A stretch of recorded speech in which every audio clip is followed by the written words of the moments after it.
11-year-old Erin Maxwell was strangled to death in her home in Palermo. She had been forced to live in a locked, caged-in room in a home full of animals, garbage, and feces. Maxwell's parents, Lynn and Lindsay Maxwell, did 2 years for child endangerment.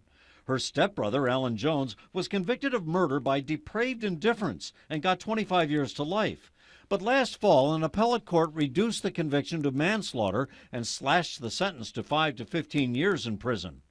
DA Gregory Oakes tried to get the state's highest court to reinstate the murder conviction, but the Court of Appeals refused to even hear the case. No person deserves, particularly no little girl, deserves to live in that type of condition that she lived in, and then to suffer the fate that she did at the hands of Alan Jones. I wish we could have done more as an office to secure a conviction. The appellate court ruled in part that because Jones called 911 and supposedly tried to revive Erin, the circumstances of the crime did not fit depraved indifference murder. Jones' attorney, Sal Lanza, warned the court at the time of the trial that the depraved indifference charge would not stick, and he was right. But Jones lost too. The Court of Appeals also decided not to hear his plea to throw out the manslaughter conviction, so he remains in prison.